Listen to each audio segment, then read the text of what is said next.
Yeah,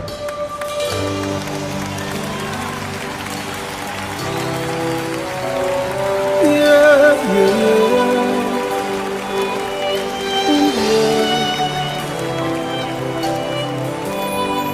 You're the all-consuming fire. I worship you today. You are the all-consuming fire. Come and manifest yourself. You are the all-consuming fire. I worship you today. You are the all-consuming fire. Come and manifest yourself. Yes, Bien-aimés dans le Seigneur, nous vous saluons tous au nom de notre Seigneur Jésus-Christ de Nazareth. Ici Gospel Plus, une émission produite et sponsorisée par CVV Iowa. Ici avec moi, j'ai un serviteur de Dieu. Il est de passage ici aux États-Unis. Avec lui, nous allons parler de son ministère, de sa relation avec les hommes de Dieu et que ce qu'il est en train de faire ici à Iowa. Salut, homme de Dieu. Bonjour, que Dieu vous bénisse. Que l'Éternel vous bénisse pour votre présence sur Gospel Plus, une émission, comme je l'ai dit, sponsorisée par CVV Iowa. Est-ce que vous pouvez vous présenter? Oui, d'abord, je tiens à remercier tous les téléspectateurs de Gospel Plus à travers le monde. Pour dire que nous sommes à Iowa ici pour un but missionnaire. Et je suis le frère Paul David Olangui, vice-président de la fondation Olangui Osho, chargé du spirituel, en charge du spirituel. Donc vous êtes le fils biologique de papa et maman Olangui? Oui, je suis leur deuxième fils. Le deuxième fils et le deuxième enfant de la famille. Donc c'est par une grâce extraordinaire qui m'a été faite d'avoir des parents qui ont connu le Seigneur. Amen. En vérité et en esprit, et qui l'ont servi avec amour, reconnaissance, joie et abnégation et détermination. Amen. Je crois que ce sont des qualités aujourd'hui que nous voulons retrouver dans les serviteurs de Dieu. On ne le fait pas pour s'enrichir. On travaille parce qu'on a un mandat divin. Amen. Si on n'a pas, quel que soit, si tu es le fils biologique, si tu n'as pas de mandat divin, ne t'engage pas dans la chose de Dieu. Amen. Que l'Éternel vous bénisse, papa Paul Guy Olangui. Je précise que vous êtes le fils biologique de ce grand homme de Dieu, de ce couple Olangui, un couple qui a servi l'Éternel avec abnégation. Alors, quel est l'objectif de votre mission ici aux États-Unis et spécialement à Iowa? Oui, ok, donc je suis venu dans un cadre d'un voyage missionnaire qui m'a conduit dans pratiquement tous les sièges de la fondation Olangui Osho, parce que nous sommes basés dans 9 États. On a 9 sièges aujourd'hui aux États-Unis. Et j'étais venu aussi pour me ressourcer aussi pour une période d'intimité avec notre Père Céleste. Je crois qu'en fin d'année, il est important pour les serviteurs de Dieu d'abandonner tout. On n'est pas là seulement pour prêcher, mais on est là pour recevoir de la part de notre Seigneur. Et je crois qu'un moment de retrait avec lui est une grâce extraordinaire. Amen. Et j'ai eu cette grâce de le faire ici aux États-Unis et j'ai été largement béni.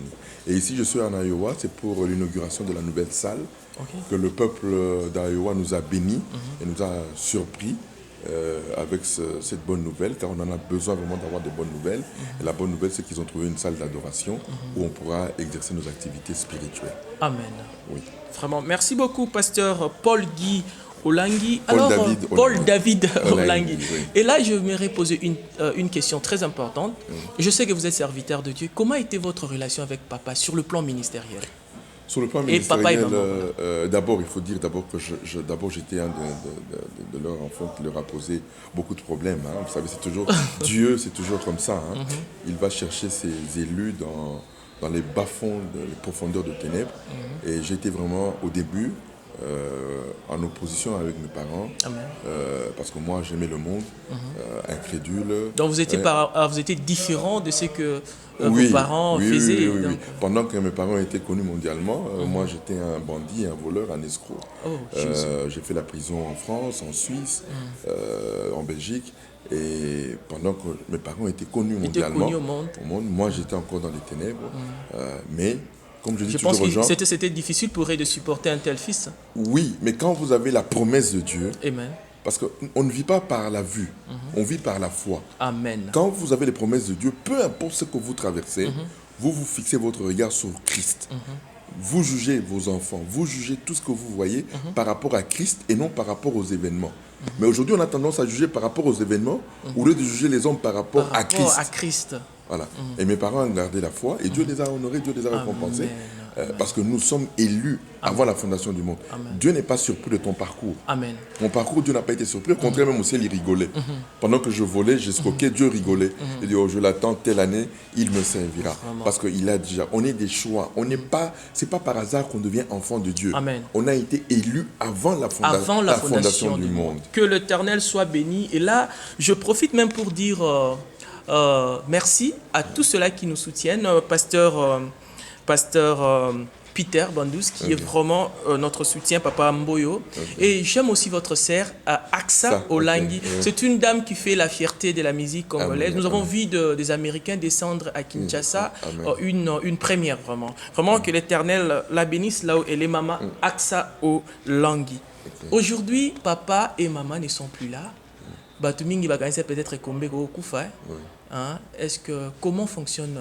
Non, il faut dire que la grâce qu'on a eue, on a eu des parents qui ont formé des disciples et des messagers. Au ministère, on n'a pas de titres ecclésiastiques parce que les parents ont démocratisé l'intimité avec Dieu. Amen. Ils n'ont pas monopolisé ça pour eux, mais au contraire, leur expérience, ils ont formé aussi les gens à aller dans l'intimité avec Dieu. Voilà pourquoi un chrétien combattant a accès auprès du Père. Amen. Pourquoi? Parce qu'il faut que les gens comprennent très bien. Nous ne sommes plus, les gens aiment bien l'Ancien Testament. Par exemple, l'Ancien Testament, c'est un prophète, un sacrificateur qui dominait. C'est normal. Parce que dans l'Ancien Testament, Dieu ne parlait qu'à travers 3 personnes. Amen. Le roi, le sacrificateur et le prophète. C'est eux qui étaient habilités à écouter la voix de Dieu. Et ils retransmettaient ça au peuple. Amen. Pourquoi? Le sang de bouc et le sang de taureau ne pouvaient pas nous donner la présence de Dieu. Amen. Parce que le sang de bouc et de taureau n'ont pas réglé l'offense de l'âme de l'homme. Donc il y a séparation entre l'homme et Dieu ne pouvait pas se manifester dans toute sa gloire. Mais quand l'agneau de Dieu est venu, Amen. Voilà pourquoi il est notre bénédiction absolue, il est notre faveur absolue, il est notre miracle absolu. Lorsqu'il a été la réparation de l'offense de l'homme par le sacrifice de sa sainteté, les gens ne comprennent pas que Jésus a sacrifié sa sainteté. Pour que moi et toi, nous accédions dans la présence du Père. Jesus, I thank you, Lord.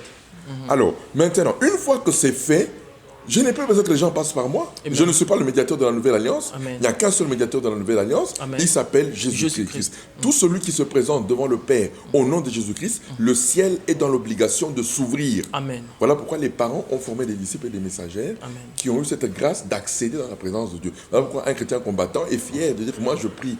Je n'ai pas besoin d'un prophète, je n'ai pas besoin d'un pasteur. De maman ou papa. Non. Donc maman m'a formé pour accéder dans la présence du Père. Et leur départ, maintenant, c'est là où nous devons maintenant prouver que nous avons été formés et que maintenant, c'est à nous maintenant d'accéder dans la présence du Père. Amen. Voilà pourquoi nous sommes heureux parce que le travail continue à aller. Vous savez que dans toute société, il ne manque pas de difficultés, il ne manque pas de problèmes. Et dire le contraire, c'est mentir au peuple de Dieu. Nous avons des difficultés, nous avons des problèmes. Il y a des gens qui ne sont pas contents, il faut qu'on le dise, je le dis aujourd'hui, du fait que les parents, dans la sagesse et dans la grâce que Dieu leur a donnée, et que selon les recommandations de l'Éternel, ils nous ont laissé aux 7 de diriger le ministère et de combat spirituel. Oui, je comprends bien. Moi, je n'étais pas au début du ministère quand les parents ont commencé. Oui, mais c'est ça ma faveur. Voilà pourquoi tout n'est que faveur, tout n'est pas dû. Personne, on peut pas avoir... Avec Dieu, il n'y a pas de dû. Avec Dieu, c'est toujours la faveur de Dieu. Alors, aujourd'hui, si on a été choisi, respectez le choix des parents. Parce que refuser ce choix, c'est traiter papa et maman langue de con. Amen. Alors, ils sont là. Mais nous croyons que la grâce de Dieu on m'a informé qu'il y avait une prophétesse qui n'était pas à Kinshasa, je pense qu'elle est étrangère. La prophétesse avait dit, après le départ de papa et de maman, vous allez prendre le relève. Oui, c'est-à-dire qu'il s'agit de la servante de Dieu, Maman Domitila, qui a maintenant son ministère au Canada, elle vit au Canada. Effectivement, en 2011, au 20e anniversaire du ministère chrétien, elle avait été invitée par reconnaissance. Pourquoi? Parce qu'en 89, c'est elle qui avait prophétisé sur Maman Olangi, quand Maman Olangi n'était pas encore connue, en disant que tu auras le plus grand ministère de cette nation. Et 20 ans plus tard, Cela a été accompli. Et maman Olangi voulait l'honorer et qu'elle dise au peuple de Dieu que c'est elle qui était à la base de toute cette réussite que le Seigneur lui avait parlé.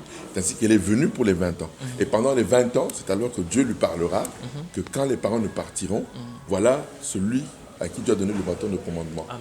Et de la prophétie au départ de maman et de papa, ça a totalisé 7 ans. 7 ans. 2011-2018. S'il y a plus parfait que ça, je ne sais pas, mais nous savons que le chiffre 7, c'est le chiffre de la perfection. Voilà. Vraiment, je suis devant un serviteur de Dieu, très content par rapport à tout ce qu'il nous dit. Que l'Éternel vous bénisse, papa Paul David Olangi. Votre vision par rapport à votre propre ministère. Oui, c'est-à-dire qu'aujourd'hui, il faut que nous comprenions une chose. Vous savez, il n'y a pas de deux visions. Il n'y a qu'une seule vision que Dieu a redonné à maman et à papa Olangi. Il faut comprendre, revenons dans la parole de Dieu pour que nous comprenions ce que nous sommes en train de faire aujourd'hui. Souvenez-vous, quand Dieu appelle Moïse, il lui donne la totalité de la vision. Tu sortiras le peuple de l'Égypte et tu l'accompagneras dans la terre promise. Qui a eu la vision globale? C'est Moïse. Mais Moïse n'a pas accompli la totalité de la vision. Amen. Il a fait une part de la vision. Bon, maintenant, qu'est-ce qui s'est passé?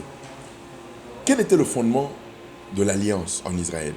Le fondement de l'alliance en Israël, c'était la circoncision. Amen. Qui avait été révélée au patriarche Abraham.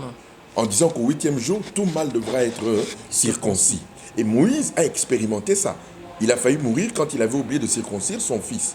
Mais comment voulez-vous un type qui a eu une expérience avec Dieu sur la circoncision, pendant 40 ans, il oublie de circoncire tous les mâles qui étaient nés dans le désert? Amen. Pourquoi? Parce que c'était le temps où Dieu maintenant voulait démontrer la puissance. Et Dieu a fermé les yeux sur la circoncision, qui est le fondement de l'alliance d'Israël. Mais avant la terre promise, comme Dieu ne change pas d'alliance, il faudra revenir au fondement. Amen. Parce qu'avec Moïse, le but était de démontrer la puissance de Dieu. Voilà pourquoi on a vu la colonne de feu avec Moïse. On a eu les tablettes de la loi. On a eu le visage glorieux de Moïse. On a vu le serpent d'airain. On a écouté le tonnerre de la voix de Dieu. Donc c'était la démonstration du Saint-Esprit. Amen. Au fait, il faut que les gens comprennent. Abraham, c'est l'alliance de Golgotha. Et Moïse, c'est l'alliance du Saint-Esprit. Amen. Comprenez? Donc, maintenant, il y a des fois maintenant, dans le courant de l'histoire, Dieu a mis l'accent à un moment donné sur l'alliance du Saint-Esprit pour que les gens sachent que Dieu œuvre jusqu'aujourd'hui. Et puis à un moment donné, Dieu fait aussi maintenant, ramène aussi les gens à l'alliance de Golgotha. Alors, avec maman et papa Olangi, l'accent a été mis sur l'alliance du Saint-Esprit. Amen. Avec le message du combat spirituel et de la délivrance qui est issu du Saint-Esprit. C'est une révélation issue du Saint-Esprit. Alors, mais quel a été maintenant l'inconvénient? L'inconvénient a été que les chrétiens combattants ont oublié le fondement de l'alliance. Parce que c'était le temps là, c'était par rapport peut-être à la dispensation. Non, à la dispensation. C'est normal. Dieu agit comme ça. C'est ça que je suis en train d'expliquer. Est-ce que Dieu était incompétent de dire que moi j'avais dit à Abraham qu'au 8e jour, tout mal qui sera incirconcis, je vais le tuer. Mais pourquoi Dieu n'a pas tué les enfants dans le désert? Parce que c'était le temps de la dispensation, de la démonstration de la puissance de Dieu. Et Dieu, comme il ne change pas, maintenant Dieu va susciter Josué.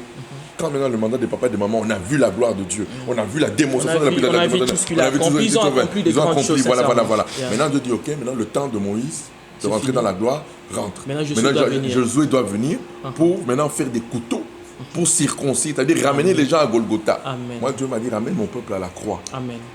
On n'est pas en contradiction, parce que les gens pensent qu'on est en contradiction. Non, les deux alliances vont de pair. L'alliance du Saint-Esprit et l'alliance de Golgotha, l'alliance du sang. Alors aujourd'hui, il est temps que la foi, et ça c'est la généralité même de l'Église, parce qu'en fait c'est l'Amérique qui nous a entraînés dans l'alliance du Saint-Esprit, parce que le mouvement de la Pentecôte est venu des États-Unis. Même les États-Unis ont perdu le message du fondement de la foi. Ok, merci. Donc aujourd'hui, le but c'est quoi?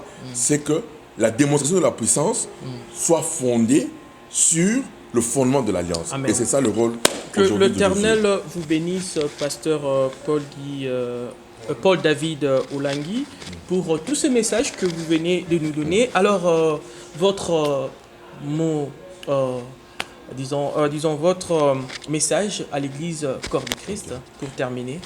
Pour terminer, d'abord, j'aimerais rendre grâce à Dieu, parce que nous sommes la génération choisie qui va manifester l'unité de l'Église. Amen. Il faut que les gens comprennent très bien qu'il Israël est une préfiguration de l'Église de Jésus-Christ. Tout ce qu'Israël a vécu, c'est ça que l'Église a vécu. Écoutez-moi très bien. Israël a été dispersé dans le monde pendant 2000 ans. 2000 ans, Israël a été dispersé dans le monde. Comme l'Église aussi, depuis 2000 ans, a été dispersée à travers plusieurs institutions, plusieurs révélations, plusieurs Pentecôtes, plusieurs leaders, l'Église a été dispersée. Maintenant, en 48, Israël est rentré dans sa terre promise et sainte, et qui a donné naissance à la nation israélienne. Maintenant, 70 ans après Israël, c'est maintenant au tour de l'Église de retourner à sa terre sainte et promise, qui est la croix du calvaire, l'agneau de Dieu. C'est là où nous sommes déclarés saints, et c'est la plus grande promesse qui a été donnée à l'homme. Souvenez-vous, la première prophétie qui avait été donnée, le jour où tu mangeras de ce fruit à Adam, tu feras quoi? Tu mourras. Nous tous on mérité la mort en réalité, mais Dieu n'a pas voulu que l'homme meure. Voilà pourquoi lui-même est allé mourir pour réparer l'offense de l'homme. Donc c'est la plus grande promesse de l'homme. Et voilà pourquoi l'Église aujourd'hui, l'unité ne sera qu'à la croix. L'unité ne sera pas par ta particularité. Nous devons rentrer à la croix à Golgotha. Voilà. Ça c'est un message clé pour l'Église. Nous devons rentrer à Golgotha. Vous étiez en train de suivre cette émission Gospel Plus avec mon invité, le pasteur Paul David Olangui. C'était un réel plaisir de l'avoir. Alors pour plus d'informations par rapport à cette émission, veuillez nous contacter sur le 3 1 9 8 9 9 7 0 43. Que l'Éternel vous bénisse. À la prochaine. Merci, pasteur. Merci beaucoup, que Dieu vous bénisse. Thank you so much. Yeah.